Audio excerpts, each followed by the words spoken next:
He's really calling them out because he's tired of them accusing him of something, of being an evildoer, when the reality is, when we looked at from beginning of chapter 1 there in chapter 2, God is essentially putting Job out as his number one really hero of faith and faithful man of God. He's righteous man and all that.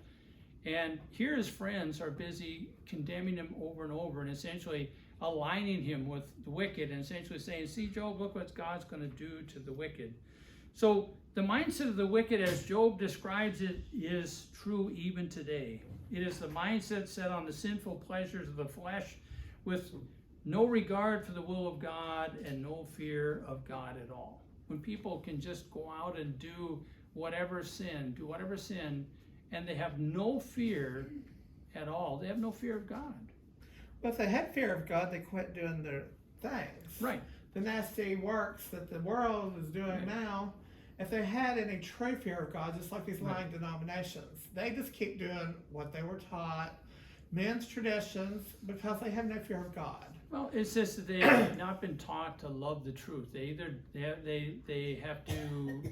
have to recognize that truth is something Scripture gives, and that you have to love truth. Yeah. And if you're simply taught something religiously, that is not necessarily one and the same as the truth from God's Word. You have to be able to see that. Just like when we were preached the gospel, we thought we were in the truth until the truth was presented to us. And the reason we obeyed the gospel is because we decided to love truth. Otherwise, we'd been wherever we were before we got here. Mm-hmm. Okay? Let's pick up and go to verse 15. Job says, about the wicked, their mindset, who is the Almighty that we should serve him, and what would we gain if we entreat him? The Almighty here, the Hebrew word is Shaddai, means all-powerful. I can't even imagine people saying this, although I'm sure there are a lot of people that are in the world today that would have no problem. I've just never heard anybody, but the idea that they would be so arrogant that they would simply, this is something similar to what Pharaoh said. Remember when Pharaoh said, when Moses went to Pharaoh and said, God said to tell me to let my people go. He said something similar. Who is this God that I should let go of these people? In other words, I'm the king. Pharaoh, I'm not about to let these people, I'm over this entire empire here. I'm not about to let them go. And even though Pharaoh was showed many times for the blood water to get turned into blood, right? Locusts, the blood over the doors. He had an opportunity. Before that to say, okay, you know what? Let's let these people go because that's a power that we can't even. Well, God told Moses too, Pharaoh was going to harden his heart. Right. And these things were going to happen. Right. Because here's Moses going there demanding that God's people get let go. You're demanding, you're going before a king and say, listen, even though you reign this entire empire and you're like the big cheese, I'm telling you that God is saying let go of his people. And he's like, I'm not about to do that. And then, so God is essentially putting these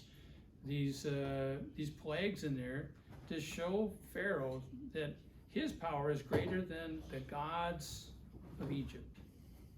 I think COVID might be one of them things to these days in Egypt and stuff, because so many people are dying of it. Yeah. And so many people, and God's showing, I believe God's showing people, hey, you need to either conform.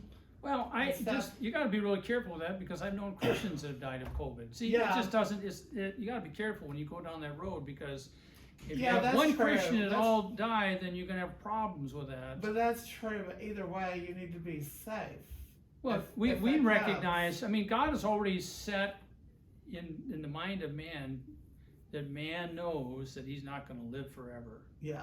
And so the idea is whatever you're going to do, you're only going to be able to do it here. Once you go into the ground, if your only hope is there's no God and there's no eternity, that's not much hope. But the idea is if there is, which we believe, you're going to be in a bad place with God.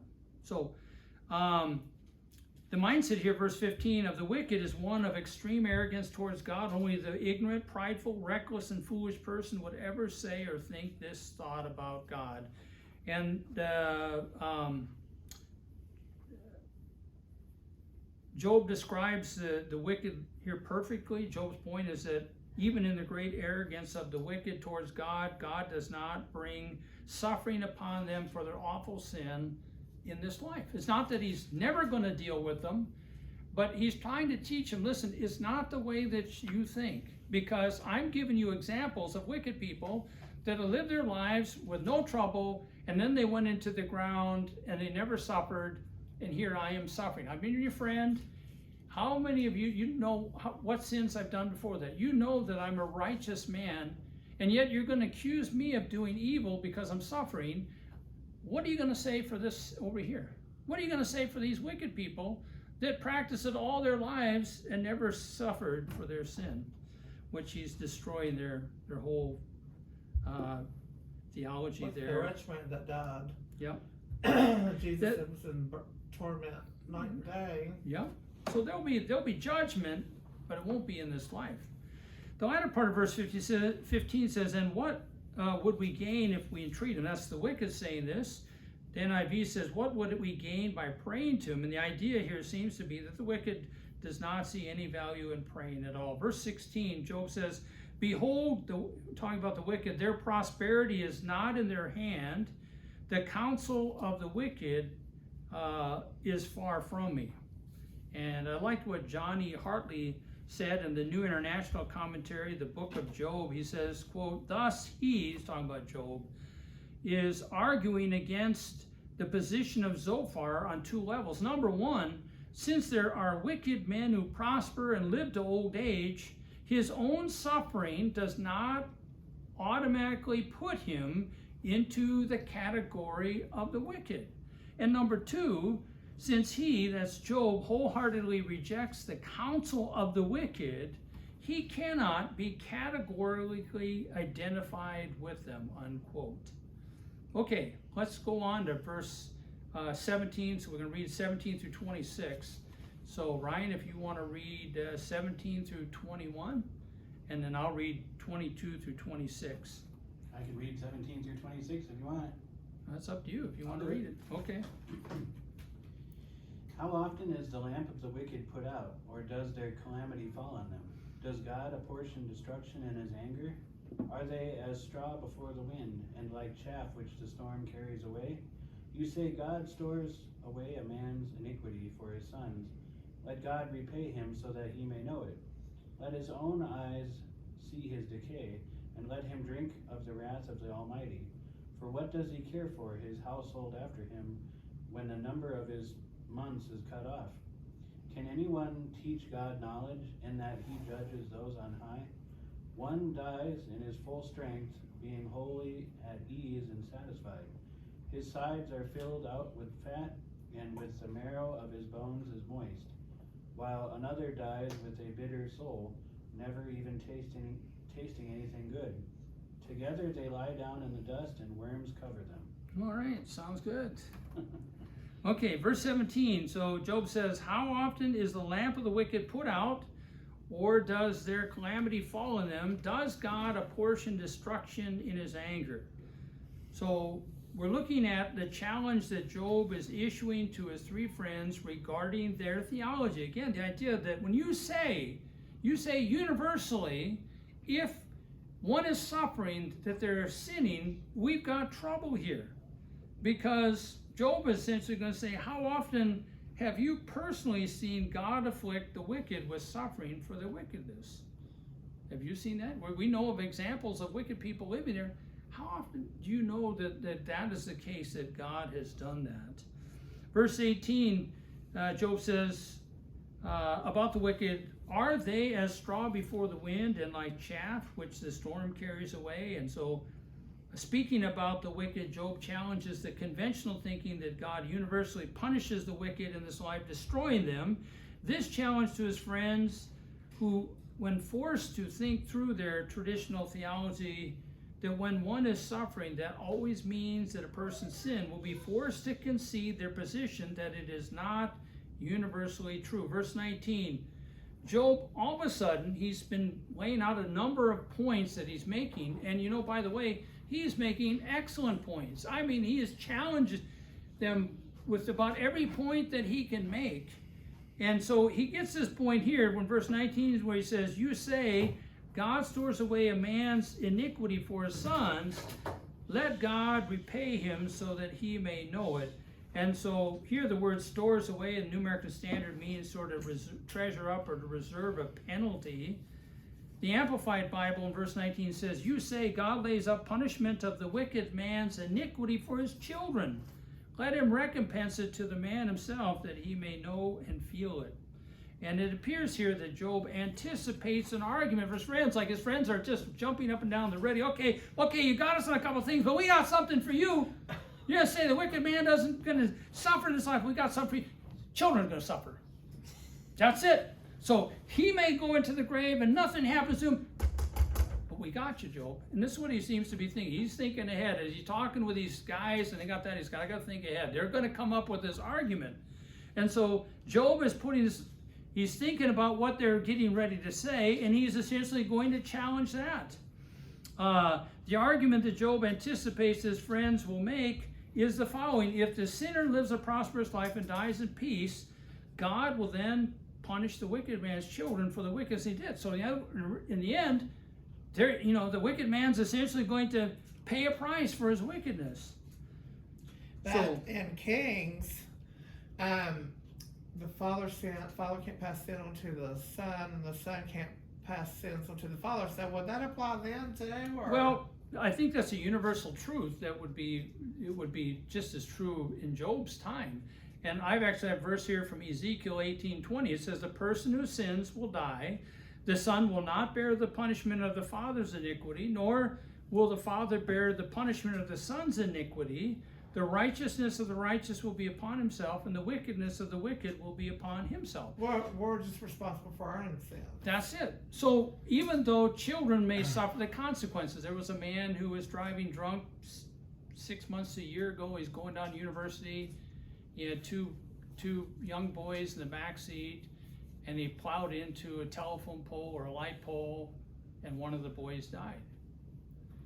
And so when we think about sin, the idea is that sometimes the sin of the parent has consequences for the children. If the mom takes drugs while she's pregnant, the child hasn't sinned, but the child may bear the consequences of the mother's sin.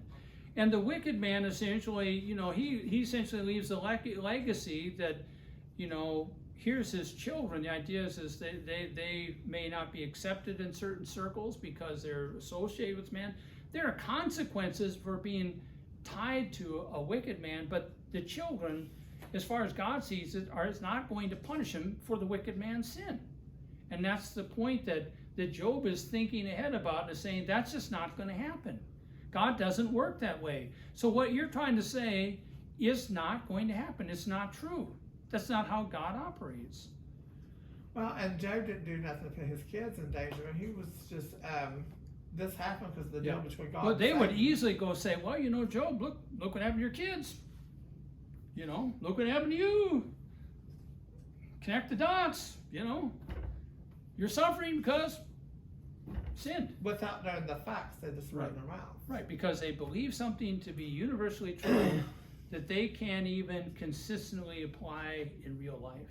They just have a truth that they have been comfortable with, that they want to believe, that they're not challenged to think anything different. They just believe it. And Job is really trying to challenge him to think outside of that because he's a righteous man. And said, that's not an acceptable answer. You can suffer for some other reason, even though I don't know I'm suffering. But I know I'm not suffering for sin. So the last part of verse 19 says, let God repay him so that he may know it. Job counters his three friends' anticipated argument in the first part of the verse in what he says in the second part of the verse, and that is, in the justice of God, God will repay the wicked man directly and not through his family. In other words, that's a terrible thing to say. He's not going to do it that way. God is going to repay the man himself. Verse 20, about the wicked man, Job says, let his own eyes see his decay and let him drink of the wrath of the Almighty. That's one drink I don't ever want to have. Let him drink of the wrath of the Almighty. The idea that he's going to face the consequences personally for the wickedness that he's done. So Job continues to show that God's wrath will not be poured out on the wicked man's children, but God is a just God. He will only pour out his wrath on the wicked themselves. And here the words to see or to drink are words used to mean that the wicked man will personally experience his own decay and God's wrath upon him. Verse 21, Job says about the wicked man, for what does he care for his household after him when the number of his months is cut off? So the idea is talking about when he dies, the latter part. And I like what Don Shackelford said in the Truth for Today commentary, book of Job here. He says, quote, the selfishness of the wicked man would make him indifferent to the consequences that his children might suffer. He lives only for the present and is not concerned for what will happen when the number of his months is cut off, unquote. Verse 22, Job says, can anyone, excuse me, can anyone teach God knowledge? Is that in that he judges those on high? Those on high are the inhabitants of heaven. The idea of judging has to do here, Brown Driver Briggs Hebrew English lexicon, about condemning the wicked and justifying the righteous. We know that God is omniscient. We know God knows all the facts of the case of a wicked man lies before him. God's judgment is perfect. It's impartial. It's just. And God will judge, all creatures. God will not punish the wicked man's children for his sin. He will condemn the wicked man personally and punish him for the evil that he has done. Verse 23. Job says, one dies in full strength, being wholly at ease and satisfied. His sides are filled out with fat, and marrow of his bones is moist. When it talks about fat in Scripture, it's not the way we think about it. The idea is that the idea is bountiful or prosperous when you hear the word fat. Okay? So Job is telling his friends that their generalization of the fact that all wicked men in this life are punished for their wickedness does not hold true in the circumstances. Verses 23 and 24 could be true about the righteous or the wicked. Verse 25 says, while another dies with a bitter soul. So you have the people that are living at ease. They're living a good life. They're doing well. They're prosperous. And then you have other people, verse 25, another dies with a bitter soul, never even tasting good. So Job says, on the other hand, he's implying here there are other individuals who live life under miserable conditions and they die. This is true for both the righteous and the wicked. In other words, what you're saying is the wicked always suffer is not true. Okay? And then he finishes with verse 26. Together they lie down in the dust and the worms cover them. Okay? So this is the same end for both of them, physical death. The point is that whether it's prosperity or suffering in this life is not a true indication of whether or not somebody is righteous or wicked. Any questions about any of that? Okay, we're going to blast through 27 to 34. Jenna, would you like to read that for us, please? Sure. Okay. Behold, I know your thoughts and the plans by which you would wrong me. For you say, where is the house of the nobleman, and where is the tent, the dwelling places of the wicked? Have you not asked wavering men, and do you not recognize their witness? For the wicked is reserved for the day of calamity. They will be led forth at the day of fury. Who will confront him with his actions, and who will repay him for what he has done? While he is carried to the grave, men will keep watch over his tomb. The clouds of the valley will gently cover him. Moreover, all men will follow after him, while countless ones go before him. How then will you vainly comfort me, for your answers remain full of falsehood? All right. So going back to verse 27, Job says, behold, I know your thoughts and the plans by which you would wrong me. And Job is coming to the end of his speech. He has had some hard-hitting stuff. This is probably the best stuff Job has dished out yet. He's really getting them, okay? But he essentially knows, and challenging his friends in his speech to sort of break free from sort of their theology that is so narrow that he realizes his friends may not change their minds that Job is suffering, that they both still will believe that Job is suffering because he's a sinner. Isn't that pretty bad? The idea is despite of all that you said, listen to us. So he has that in his mind. Verse 28, Job says about the three friends, for you say, where is the house of the nobleman, and where is the tent, the dwelling places of the wicked? And in their prior speeches to Job, one of the three friends made a point about the abode of the wicked being destroyed. Guess what? Job was a nobleman. By the way, a nobleman is somebody who is the highest social rank in society. Job was a nobleman, and guess what? His house was destroyed. And what the three friends were insinuating was that, if the wicked man's house is destroyed by God, you must have sinned. You must be a wicked man, so, you better change your ways. Verse 29, Job says, have you not asked wayfaring men, and do you not recognize their witness? Wayfaring man is, according to International Standard Bible Encyclopedia, is a traveler. Somebody travels on foot. The idea seems to be that they go here, there, they're moving about all different kind of places. Okay? And the three friends of Job believe they're right about their theology. They believe that Job has indeed sinned, that he is suffering for his sin, and Job is essentially challenging their limited perspective of the three friends and saying, listen, why not ask these wayfarers? Those guys that go by all the time, wherever they're going, traveling, buying stuff, moving about. Wouldn't they have a pretty good idea if you were going to test your theology, if you asked them, say, have you ever seen the wicked suffer? I mean, you see like the wicked suffer all the time. Do you think you should ask them? Because wouldn't they have a pretty good idea about whether or not your theology holds up? Which is a good idea. Verse 30, Job continues, for the wicked is reserved for the day of calamity. They will be led forth at the day of fury. Fury here has to do with Brown Driver Briggs Hebrew Lexicon. The word means overflowing rage. So this isn't a good thing. Okay, the idea of fury is extreme anger. It's talking about of God. In Jameson, Faust, and Brown commentary on Job says, Job does not deny sinners' future punishment, but their punishment in this life. They have their good things now, but hereafter their lot and that of the ungodly shall be reversed.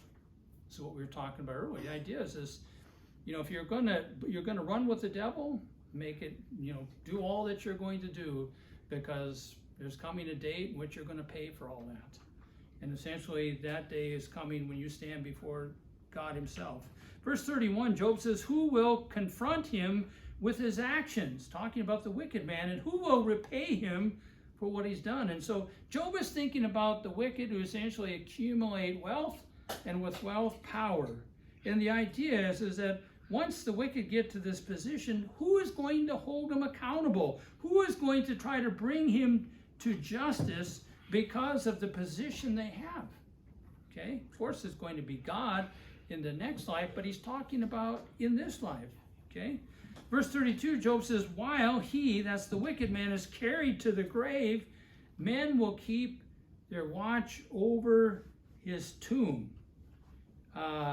So here Job is continuing talking about the wicked man. Job says that even after the wicked man is dead, he's essentially going to receive a dignified burial and honor. And what irony.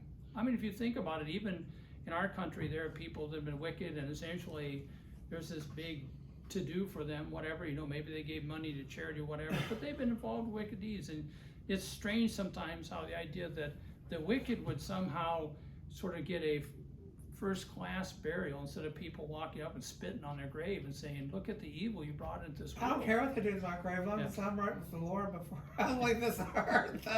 That's who we're going to answer to when we leave this world. That's it. Okay.